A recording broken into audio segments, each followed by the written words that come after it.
BiH Demokrati zajedno sa kandidatom za gradonačelnika Džebrailom Bajramovićem i kandidatima koji se nalaze na listi za gradsko vijeće Goražde posvećeni su tome da ovaj grad postane primjer efikasne, profesionalne i odgovorne uprave, rečeno je na današnjoj preskonferenciji.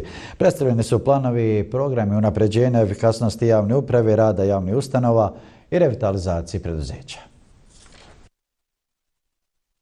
Po ocjeni BiH Demokrata Džebrail Bajramović, očigledno je da postoje problemi koji se moraju hitno riješiti jer je efikasna javna uprava ključna za funkcionisanje grada. Plan ove političke opcije je da u prvom redu unaprijedi profesionalizam zaposlenih kroz obuke i edukaciju te uvođenje elektronskih servisa koji će omogućiti građanima da brže i jednostavnije obavljaju administrativne poslove. Neophodno je povećati i transparentnost rada javnih službi kroz redovno objavljivanje izvještaja i rezultata, ali uz sve to obezbijediti i povećanje plata zaposlenih jer su među najnižim u federaciji, rečeno je na presu.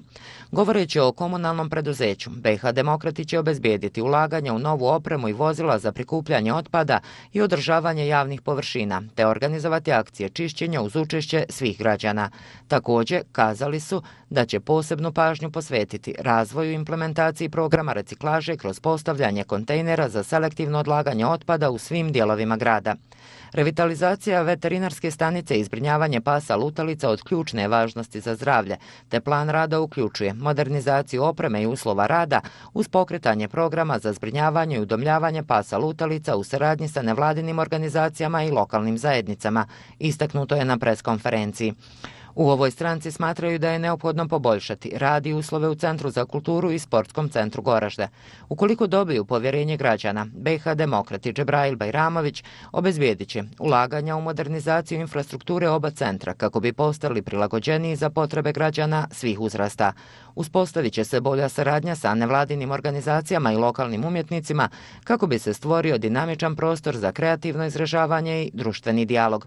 Planirano je i povećanje sportskih kapaciteta za trenažni proces klubova, kao i pokretanje novih kulturnih i sportskih programa, kao što su besplatne radionice za djecu i mlade, te podrška lokalnim sportskim klubovima. Posebno značajnim smatraju projekat toplifikacije gradske dvorane, jer već decenijama unazad sportisti dobijaju samo obećanja, a u zimskom periodu uslovi boravka i rada u ovom objektu su ispod svakog minimuma, kazali su BiH Demokrati. U kontekstu obezbeđenja boljih uslova života građana, istakli su da će se zalagati za unapređenje rada gradske apoteke kroz proširenje esencijalne liste lijekova i medicinskih usluga, te uvođenje dežurne apoteke koja će raditi 24 sata. Također, kako su istakli, omogućit će se jačanje saradnje sa lokalnim zdravstvenim ustanovama i bolnicom kako bi se osigurao efikasniji i brži protok informacija o potrebama pacijenata. Ovi planovi nisu samo vizija, već konkretni koraci koje ćemo poduzeti kako bismo Goražde učinili boljim mjestom za življenje, kazali su na presu kandidati BiH Demokrata za vijeće grada Goražda i kandidat za gradonačelnika Džebrail Bajramović.